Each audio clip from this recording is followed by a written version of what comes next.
Welcome to God Answers Prayer. I'm Linda Tiano, your host.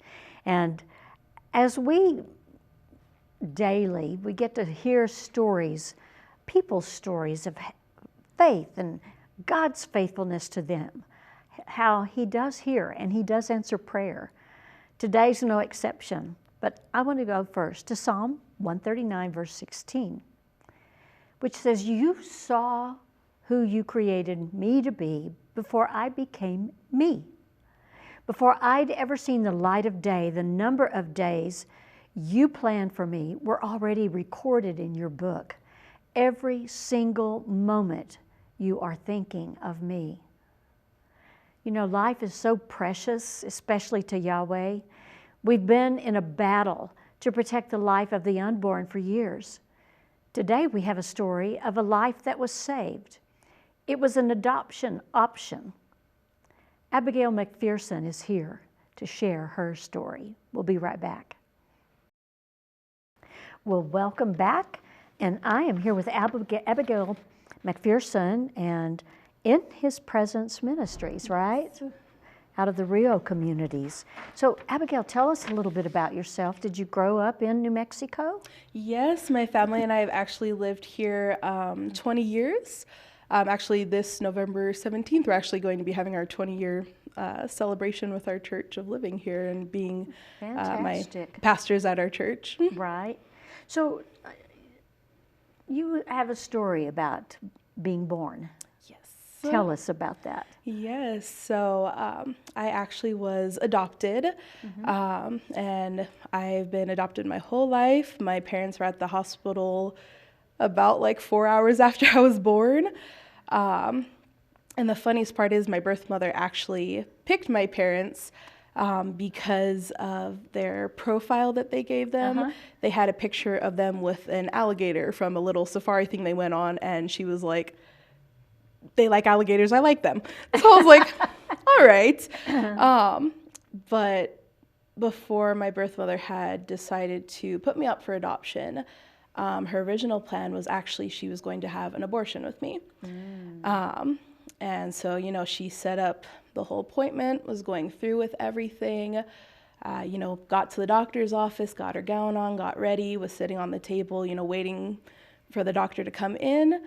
And then all of a sudden she audibly heard the voice of God. And, you know, he told her, like, "Don't do this, Jennifer, don't do this. I have a purpose for this child. Don't go through with this."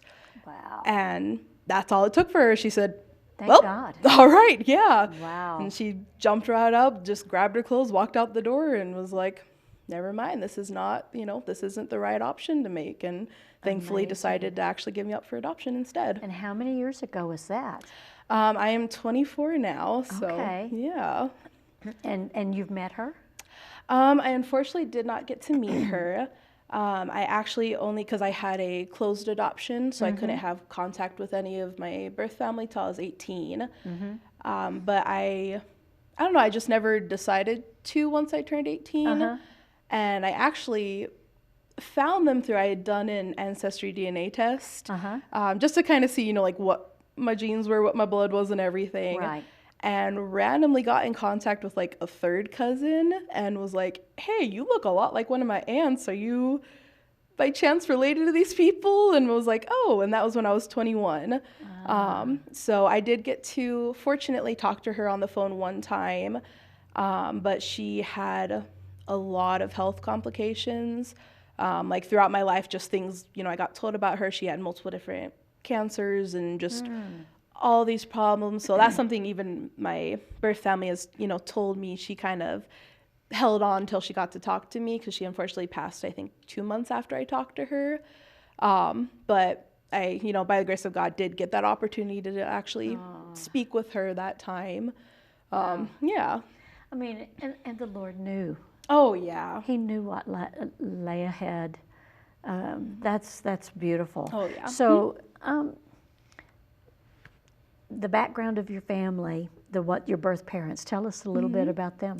Yes. So my birth parents are my adopted. I'm sorry, your adopted Oh, yeah. parents. Yes. So my adopted parents, they are Greg and Melissa Macpherson. They have, like I said, we've been at our church in Belen for 20 years now. They have been in ministry basically their whole lives. My mom's dad, he was a deacon at their church when she was a kid. My dad's dad was a pastor. His mom was the children's pastor. You know, it just kind of... You couldn't get away from it. You couldn't. It was inevitable. Yeah. But yeah, so we've been here serving at our church. My mom was my children's pastor. Then, you know, we went back and forth between being youth pastors and administrators and kind of, you know, just every role there pretty much is in the church. Right. But yeah, that's just been my whole life, very involved in ministry, very involved in, you know, serving our community and everything. You've kind of had the opportunity to learn a lot by osmosis, so to speak. Oh, very much so. Very much so. I am definitely the type of person where I'm like, you can give me 2 hours or 20 minutes to plan a children's lesson and I'll have it done. Like, it's just, it's second nature at this point. Well, now, do you have siblings? I do. I have a younger brother. He is, 20. He just turned 20. I'm trying to think how old he is. But yeah, and he also was adopted as well. So that's obviously, you know, something on my parents' heart. We love adoption, obviously love children. So yeah, he's pretty cool. Wonderful. So being adopted, how has that impacted your life? I think for me, it wasn't, like, I never saw it as a big deal, I guess. Right, yeah. And I think part of that was due to the fact of, you know, being adopted from being a baby. I never, you know, grew up with my birth family, had any interaction with them. You know, so it never impacted me negatively, I guess. There definitely were moments where throughout my life, that I probably had some sadness about it, just for the fact that I didn't get to know my birth family. But I never felt like, you know, like that I missed out on a different life or, you know, I was missing out on different opportunities and experiences. Because right now I do have, for my birth family, I have an older brother and a younger sister. So I have half siblings. And I have had an opportunity, I do have a relationship with them now and talk to them quite a bit. But just, you know, hearing about some of the different ways that they grew up in their stories and their background, I'm like, ooh, I was pretty lucky, you know. I think I've always viewed it as I was very blessed to be adopted into the family I was, especially going, you know, into a Christian family. You know, having the opportunity to grow up hearing about God and going to church and being involved in all these things. Because I do know my birth mom believed in God. I do know she had a relationship with him, because that was one of the things when I got to talk to her, one of the things she had said to me is she's like, I really hope that you have the opportunity to witness and bring God into your sister's life, because she is kind of off the rails right now with things. And I know it's due to how she grew up in just different circumstances. So I don't feel like I ever felt like I missed out on, you know, that life that I would have had with them. So are your half brother and sister, are they somewhere close to you? Or no, so almost my entire birth family lives in Louisiana. Oh, okay. Yeah, so they're all way that way. Yeah.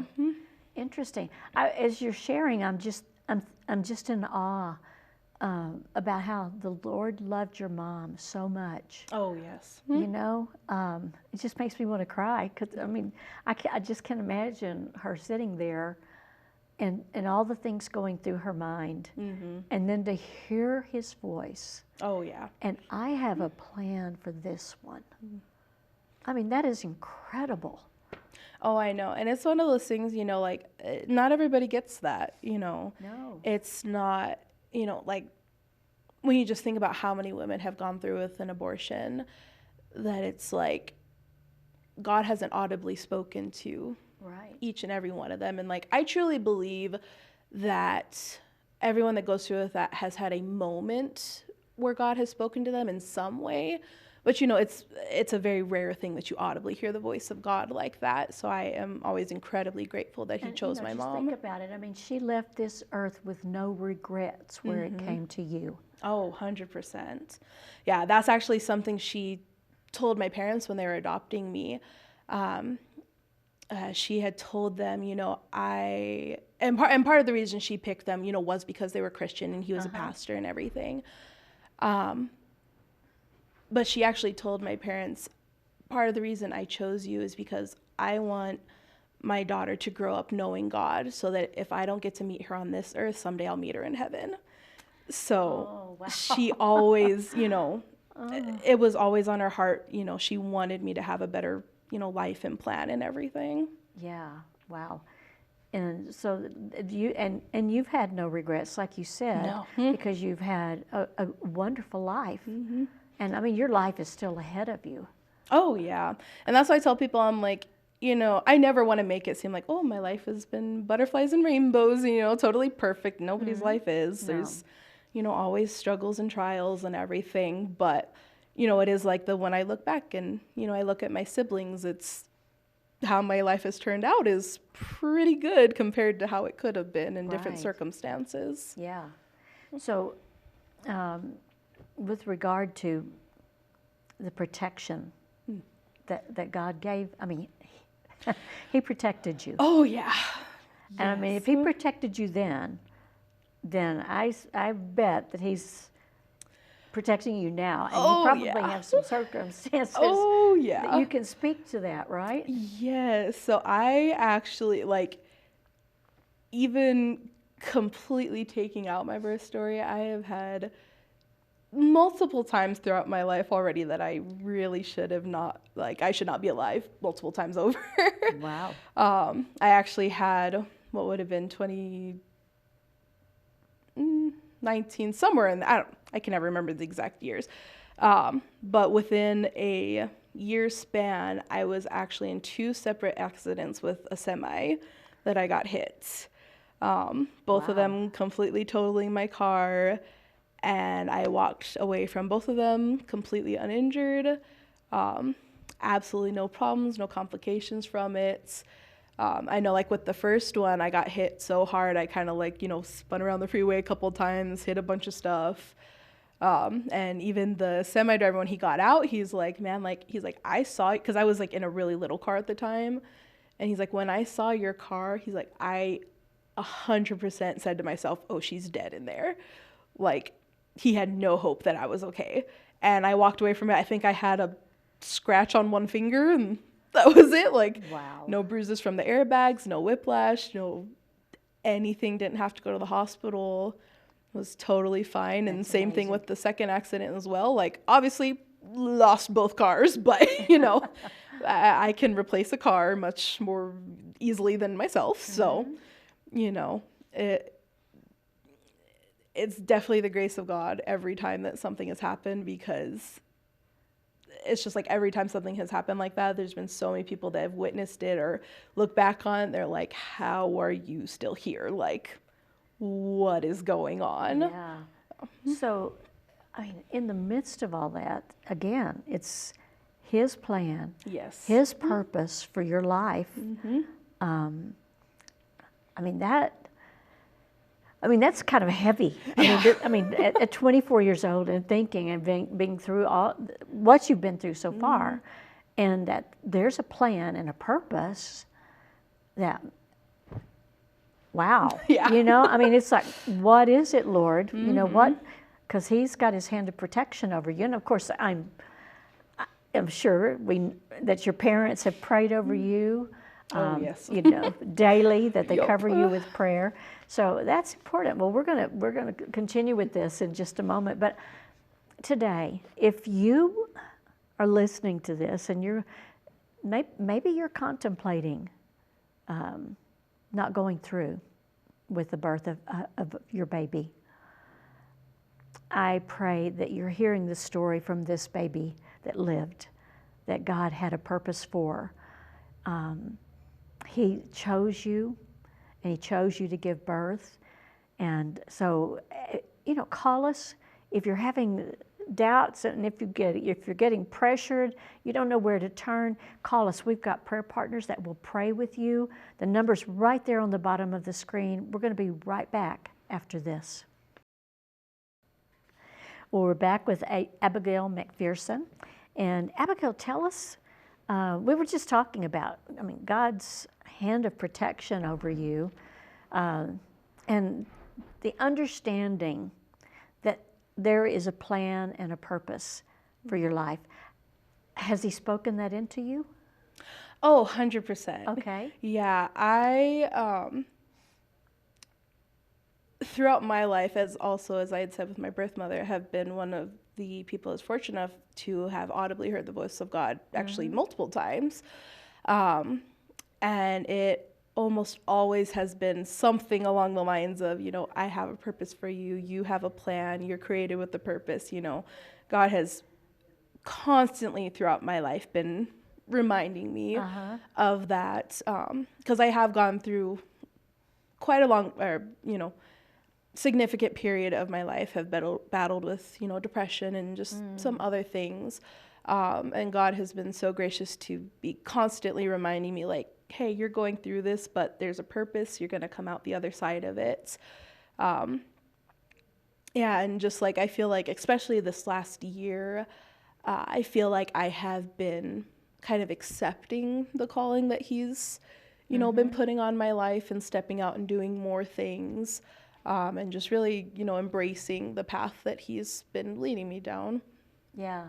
So it's interesting that you mentioned going through depression, because I think about, when a mother carries a child in the womb, the emotions and things that she goes through can be transmitted to that baby. Oh, yeah. And but on the other hand, that gives you something to relate to people on. Oh, yes. Yeah, I feel like that's something that I have definitely been able to connect with people on a deeper level. Because that's one of the things, like, I did go through a lot period because, like, I just, I've had a lot of mental health issues. I have physical health issues. And it's things, you always say the prayer, like, God, please take this away, don't let me go through this. Right. But I feel like I'm coming to a good place in my life where I'm like, it's okay if I have that, because I'm learning how to work with it, not like, trying to work over it. Yeah. And it has allowed me, to connect to a lot of different people on a deeper level than I feel like I could if I didn't, understand. Because, Right. No two people are going through it the exact same way. No. But it gives you so much more empathy and understanding for other people when you've experienced at least pieces of it yourself that you know, just can't if you don't understand any of it. Yeah, that's important. So what are you doing now to further your purpose? Yeah, so right now, I actually just became the youth director for my church. Awesome. So I very luckily get to minister to a bunch of great teens every week. And that definitely has been a big part of it, just getting to work on, my sermons and work on relationships with them has been a big part of it. But even outside of that, I actually write poetry, I write music a lot and songs.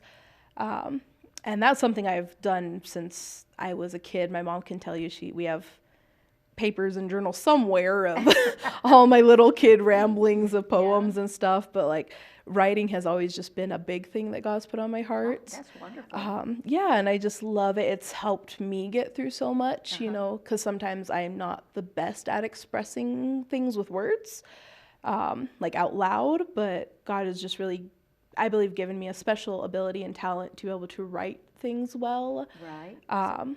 Yeah. So poetry.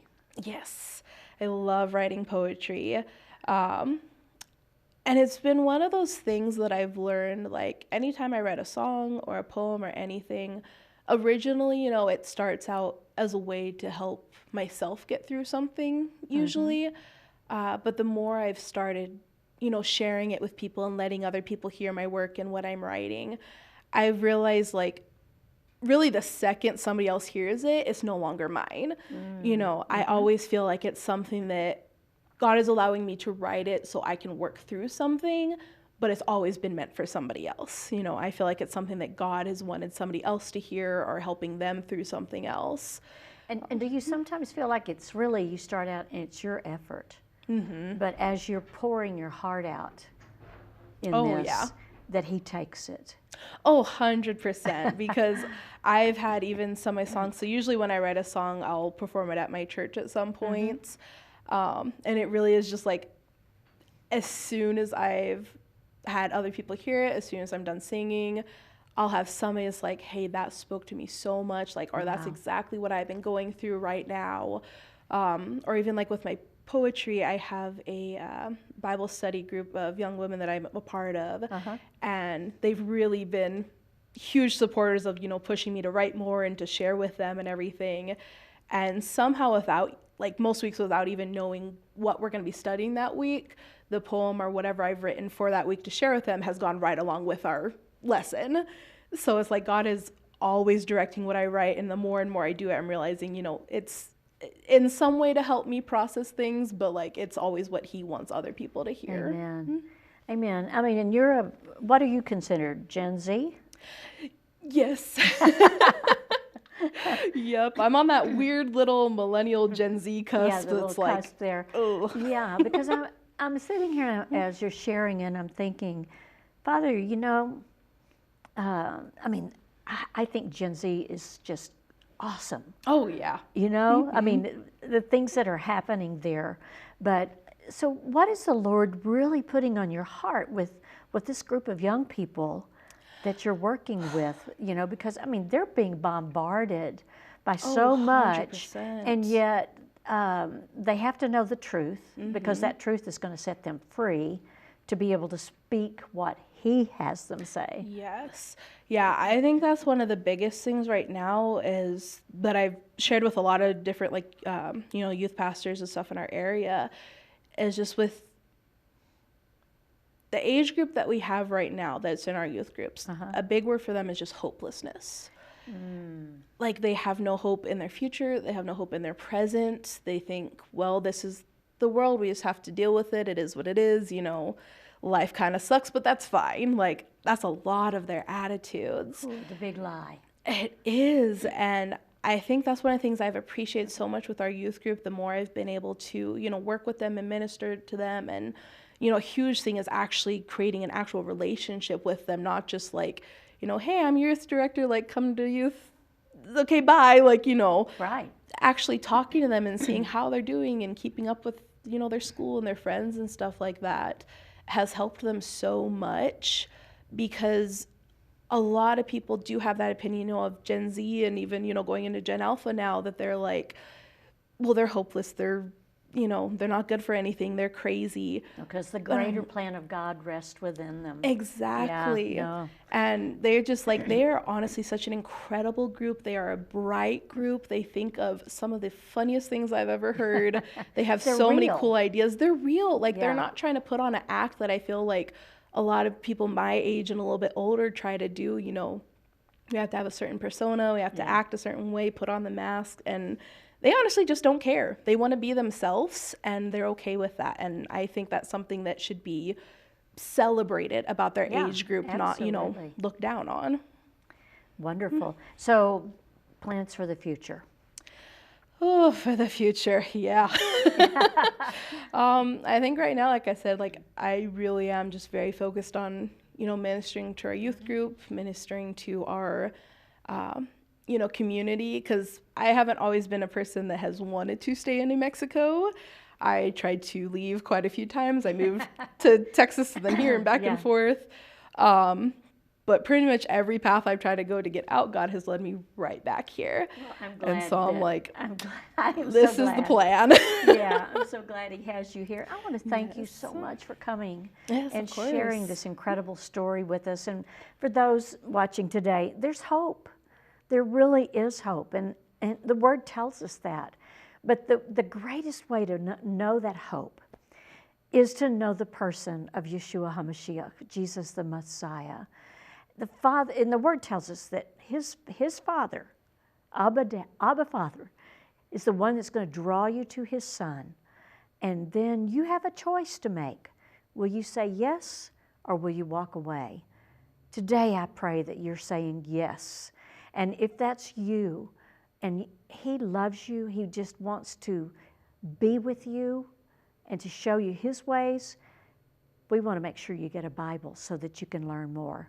Thank you for joining with us today. May the Lord bless you and keep you. May He make His face to shine upon you. May He lift up His countenance upon you and give you His everlasting peace. Shalom, shalom. Thank you for joining us today on God Answers Prayer.